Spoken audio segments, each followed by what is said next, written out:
Hello, hello, hello. Welcome in. Hello to you. Oh my gosh. We meet again. What has been a very, very busy week. You know, I can only maintain this type of schedule for a short burst. You know, you're not supposed to be too one-sided. The fact that it goes, do this show, do the Patreon, do the arts and crafts that are associated with the show, and then have to get up and go and drive to downtown Grand Rapids to do radio work, fill-in radio work with my old pal, Bill Simonson. So then that takes me to the evening. We get out of there at 6 p.m., and we're right out the door. It's like 3 in the door, 4 in the door, whatever. And then off I go back home, and then I'm like, I haven't done anything today except speaking to a microphone. Now, I'm not complaining, but, it's a certain degree of focus that has to take place when you're doing this. And I don't want to focus anymore. Now, some of you may think, well, it never seems like you focus on anything. What the fuck are you talking about? And that's true. But doing the show here in the way this is presented and the way that is presented are very different. Can be a little bit more, obviously, a little more poo-poo caca here. But I love the idea that I can't. And my favorite thing to do is to make Bill uncomfortable. And he'll say, I'm not uncomfortable. It's like, well, I don't know. So I listen to him, the words he says, and then try to pick him apart to some degree. He keeps tap dancing around this whole deal about people dying because of the vaccine. I believe that. Now, he hasn't come out and said that, but I believe he is a closeted people are dying because they had the vaccine guy. As, I don't know who that person is. Zintren says, hi, Zane, you look new. Welcome. I don't know if you're new, but maybe you changed your name, but hello to you.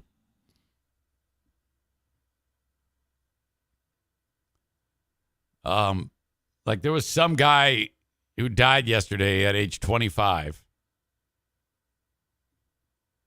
And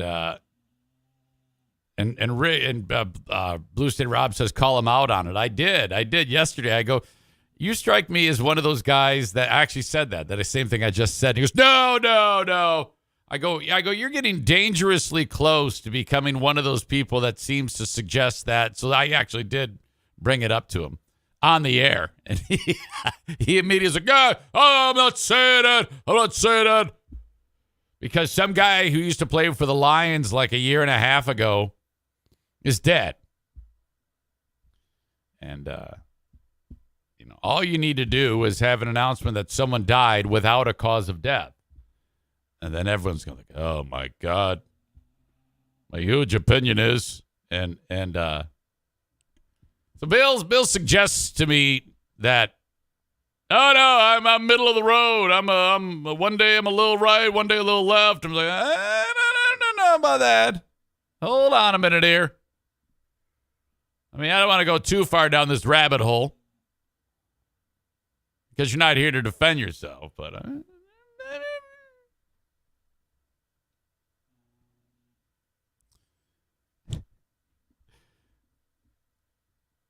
quote, your defensiveness and body language makes me think you're an anti-vaxxer. Oh, my God, yes. I got to keep that one. I got to chamber that round. So I sat with him for the entire show. Apparently, he felt that I could be in the studio with him yesterday. Because, thank you, Sleepy, whatever you are, now following the show. I appreciate you.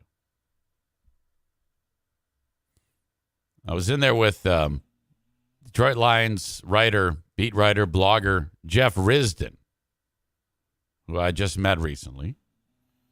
And, we had hit it off. So it was me, Jeff, and Bill. And the day before, he would not let me in during the middle school pickleball coverage that went on.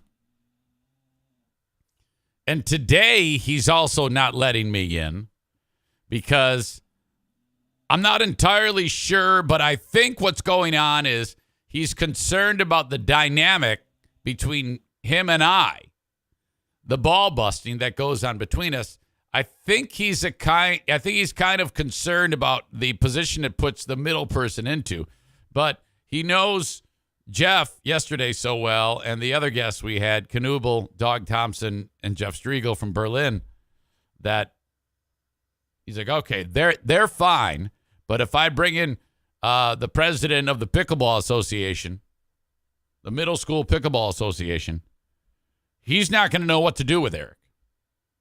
So Eric has to, I'm banning Eric to the producer's booth. So I just sit in there picking my ass while they talk high school, middle school pickleball. Today, Bill has some guy named Clayton Sayfie. Clayton covers the University of Michigan. He's a writer. And I am not allowed to be in there. I'm kicked out again. Tyler says, Clayton Bigsby?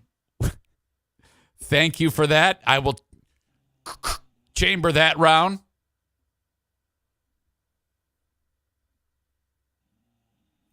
Clayton Bigsby is the amazing character from the Chappelle Show, the blind white supremacist. No, wait a minute. Blind black white supremacist. I guess at like 5:20, though, Clayton Bigsby is going to be leaving. And I am going to go in there and be part of the show. Yesterday evening on the Ben and Eric Patreon podcast, the natives that were enjoying it with me on the Zoom said, we got to give you a code word to say so that we'll know that you're thinking of us. And it looks like the idea is corn. Now, do you want corn or cone? Because the little kid says it's cone. A big lump of knobs that has the juice. I can work anything into a show. So it looks like they're settling on corn, cone, both. All right. I'll focus on that, and I will deliver that to you all because we're having some fun with this, so that is wonderful. The show locally is on 96.1 The Game. If you are not local, download the iHeart app and look up 96.1 The Game. It shows up. The show starts at 3 p.m. Eastern from 3 to 5:20. It is Bill talking to Clayton Bigsby. You will not hear my voice until Clayton Bigsby leaves. All right. But I had a good time with Jeff Risdon yesterday. Very fun, and we hit it off, and we have a mutual person that we both know that it came up, and I didn't know this, but Jeff says to me that he is close friends with Michael Gray. And I go, oh, I do not like Michael Gray. And he says, yeah, I know. And he doesn't like you. And I said, oh, well, I don't know why he doesn't like me. Well, I mean, I do know why, but I think it has something more to do with the fact that it isn't my fault, but when I came to Grand Rapids the first time with 3 Beer and Hot Wings, Michael Gray was on in the morning on 97.9 WGRD. Him and another young lady named Stephanie Webb, they called it S&M in the morning. Get it? Stephanie Michael S&M in the morning. Hey, little play on words there. Well, the problem with that was the most interesting thing about that show was it ended at the name, because I got a phone call from the general manager of that radio station at the time, and he said, no one listens to our show. No one. They go on the air, and you can actually hear the radios turning off. It is ridiculous. The show is on a young leading radio station, and an old man show, Bob and Tom, is kicking its ass. And we're like, wow, what do you want to do? Well, we want to hire you. Okay, so we go to Grand Rapids. Michael fired. Obviously, the Freeburg Howing Show takes off. The rest is history. 2016, February of 2016 comes. Your old pal Eric Zane is out. Fired. For a couple of weeks, I hear nothing from other radio stations. Finally, I start talking to the radio company Cumulus. That's where Michael Gray now works. Mornings on 107.3. They said, we want to hire you. I said, okay, let's work out the term. We did. Signed it. They said, all right, this is the week. It was some day in April 2016. We're going to fire Michael this week. All right. Michael gets word of it. Somehow it leaked. Flips out. Goes down to the boss. Throws his key card. Makes a post. A fish rots from the head down. And then they call me in. I start doing the show. I didn't do anything. I had nothing to do with that. They wanted to fire him. I walk in there. I walk up to the first employee I meet is a young lady by the name of Rachel Gray, who is just one of the most perfect people on the planet. She's still there today. And she goes, you've got a low bar. I go, yeah? She goes, everybody hated that asshole. He's the biggest dick that ever walked the face of the earth. I go, oh, okay. That's awesome. Her and I still talk to this day. I talk to pretty much everybody over there except for Lori. So, all right. I don't know what that guy's fucking problem is. But then he starts talking shit about Huge, and Huge starts talking shit about him, and I'm obviously Team Huge. So this guy's all pissed off that, I took his job again. So then when the shit hit the fan in 2019 that I got fired, Dickhead tweeted out karma with, referring to BBL and me. And I'm like, oh, fuck, what a dick. So, fuck that guy. Truth be told, though, after we replaced him at GRD, we went to the Super Bowl in Arizona to be on Radio Row, and he was working at a radio station in Seattle, which he, of course, eventually got fired from or left or whatever. And we had him on our show, and it was nice. We got along pretty well. I had no problem. It wasn't until he got fired again that it became an issue again. So, fuck that guy. He's out in Montana being a twat. Fuck him. I don't give a shit. But anyway, I was talking with Risden. I was very close friends with him. I gave him the background. I go, yeah, that's what happened. I've done nothing to that guy except take his job because he's shitty. So Michael Gray can suck my dick. Anyway, Risden's great. I love him. He's caught in the middle because, him and I get along, and him and Gray are close. So, all right, well, they hate nothing new in radio and media. That's the way it goes. You get so much fucking bickering and hating. And that's my wheelhouse. I am still ready to fight. I will always fight. All right. Amanda says you forgot to mention the part of the story about Kyle lying on his application. You're talking about my 6-day radio partner, Kyle? Oh, my God. Fuck. What a bad start. What a bad omen from the beginning. Jesus. All right. But I loved my time, and I'll be back there today, at least for a little while. Sleepy writes, that's why some people don't like you. You're not afraid to speak your mind, and people are scared of people like that in this day and age. Ah, well, that's. I'll take that as a kind compliment. Thank you very much. Blue State Rob writes, Kyle would make a great host of a pedo podcast. You could call it the Pedocast.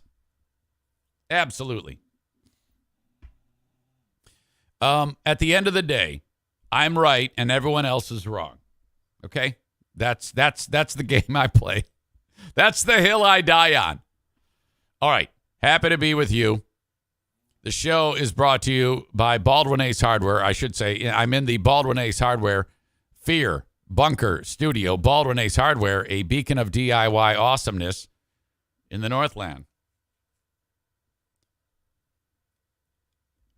So I hit the snooze this morning, and from that time to the time that I actually woke up, I had a dream. I actually fell that quickly back into a dream state.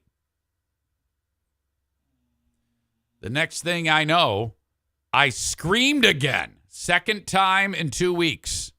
Now, ever since I doubled the dosage of the medicine that I take to keep me from having these very visceral, absurd panic anxiety attacks, my dream state has turned into the wackiest, most horrific, everything but sexual moment. Oh, fuck. I'm starting to get concerned about this. So I screamed so loud, 1.5, 2 minutes before I actually got out of bed, that it woke me up again.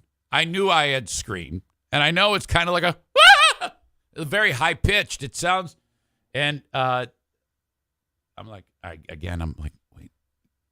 wonder if Donna heard that. She goes, again, same thing. What was that? I go, it was me again. Jesus H, you sound like Bruce. Because when Bruce barks, it's high pitch. He's a little dog. I go, I know. And he didn't budge. He's literally right between us. His head's on the pillow. He's used to it by now. I go, I don't know what my fucking problem is. Something jumped out at me and I screamed. It was payback, though, because hours earlier at 4 a.m., not making it up, in the most wide-awake voice that's ever wide-awaked, I hear, Eric, when are the hens going to come home to roost?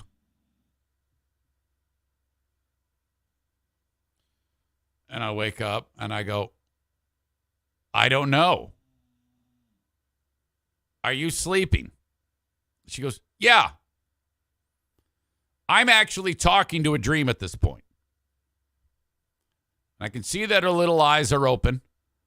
And I go, yeah, you're talking in your sleep. Put your head down and go back to sleep now, Pooh. She goes, okay. And that's it. I wake up today after screaming everybody awake. I go, do you remember that? She goes, a little bit. A little. I go, oh, my God. What is wrong with us? Jesus. All right. Had a moment yesterday in between just the minutes of doing the podcast and then heading out the door to chit-chat with Billy Simonson. Our beloved NFK approaches me.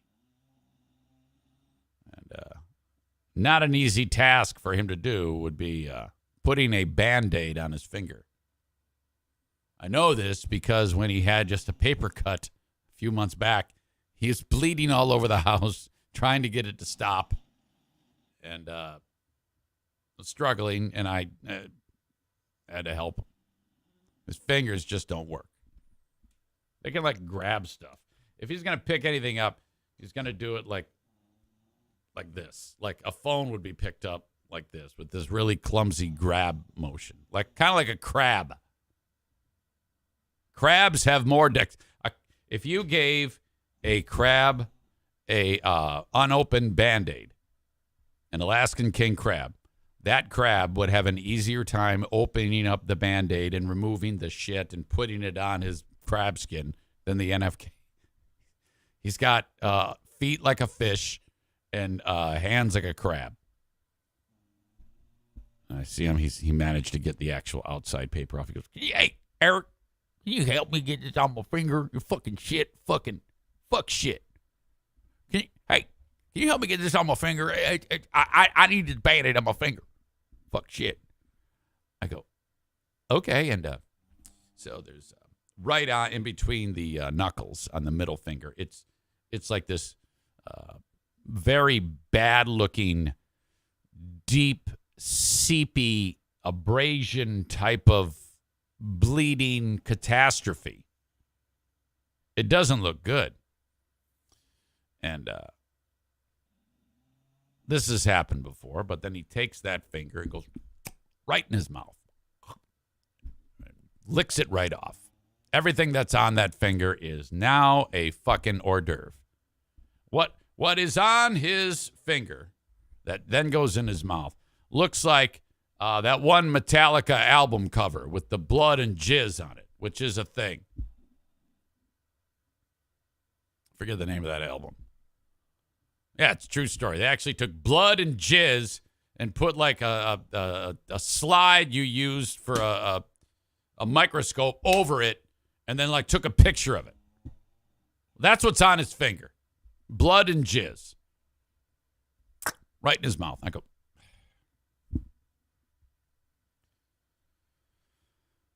I put the damn Band-Aid on him and I go, "What did you do?" "It's a steam burn. Fucking shit. Fuck. Steam burn."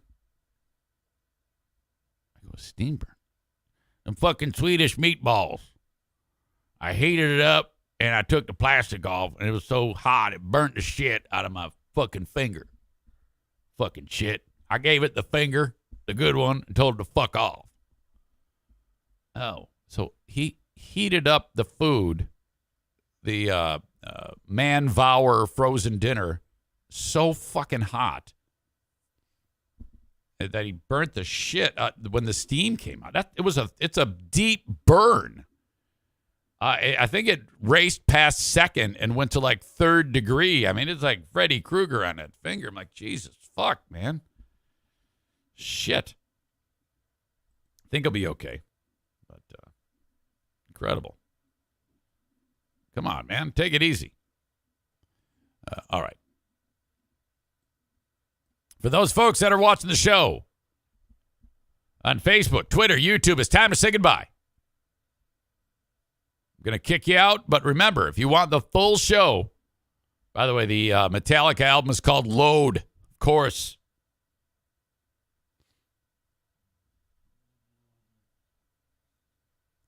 If you want the full show, it's on Twitch, twitch.tv/Eric Zane Live. Sleepy writes, "Oh my God, Zane, right? I take meds for my panic attacks too. Crazy dreams, never a steamy hot sex dream. Like, come on, give me a break for once." Exactly. So follow the show, twitch.tv/Eric Zane Live. Follow it, subscribe to it, enjoy it. That way you get it uninterrupted. Every day starts at 8 a.m. Eastern time if you want it live. If you're of that ilk, that, hey, I want to enjoy this part of my day live with the Eric Zane Show. I want to see it. I want to interact with people. I want to talk with them, talk about the show, whatever it may be. You can pay attention to Amanda, who will reveal everything I'm about to say before I'm actually about to say it. Again, this is also known as the Amanda Show. That will never, ever leave. And, yeah, a great time to be sure. So Facebook, Twitter, and YouTube, this is the end of the line. You can always send me an email, eric@ericzaneshow.com on the Shoreliner Striping inbox. Download the audio podcast. Subscribe on your favorite podcasting platform, eric@ericzaneshow.com. I'm sorry, that is not correct. On your favorite podcasting platform, just search Eric Zane Show, and you will find it. Subscribe it. Follow it. Review it if you can, all that shit. One more thing before I kick you out. My Patreon is audience-supported, ad-free. There's no commercials whatsoever on it. It's basically just wind it up, let it go every day, 5 days a week, 5 days during the work week, the Patreon bonus podcast, not to mention a series of other shows, including the Insane Asylum, the Lost Zane recordings, the Ben and Eric Patreon podcast, Who Are These Zanes? Smarter Than a Former Drug Dealer Trivia. All of those things happen on the Patreon. There's actually more content on the Patreon than there is here. And the idea was reel the audience in with the free one, and then politely ask if they'll support the family and the show on Patreon. With your $5 or $10 donation, you get all of what I just said. $5 a month is strictly audio. $10 a month is all of the audio and the video and the live streams and participation on the Ben and Eric Patreon podcast. That's it. It's been more than 4 years doing it that way. It's one of the ways that I'm able to keep the lights on. I will do it until there is one person remaining. I just picked up a nice person yesterday named Justin, I believe, who signed up on Patreon. And I'm very, very thankful. Yes, thank you to Justin F. for signing up for a yearly audio Tier 1 membership. Patreon, patreon.com/Eric Zane is where you find that. I suggest trying it for just 1 month. $5 or $10 a month. Try it for 1 month. If you're like, I like it, I'm going to keep it going. Then sign up for the year, and I will take 10% off of the cost. So Justin there, he signed up for the year. It was $54.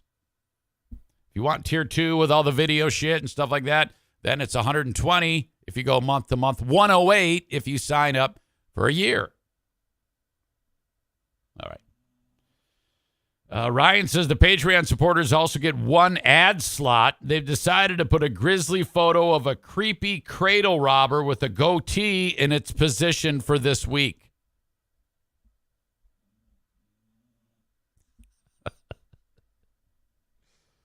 Sarah, one of the sweetest people on the planet, as you all are, writes, it's totally worth it for the Ben and Eric Zoom. Oh, my God, we had so much fun last night. Oh, Jesus. Ben revealed he subscribes to OnlyFans pages. By the way, there's about a 90% chance that I will be cooking tonight at Bosco's Pub. Stay tuned.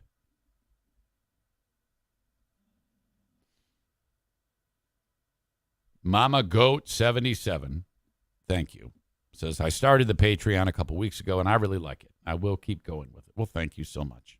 If you do convert to a year, again, 10% off. You pay less. So. All right. I will send you all on your way, Facebook, Twitter, and YouTube. Hope you've enjoyed your little free view of this full show available on Twitch right now.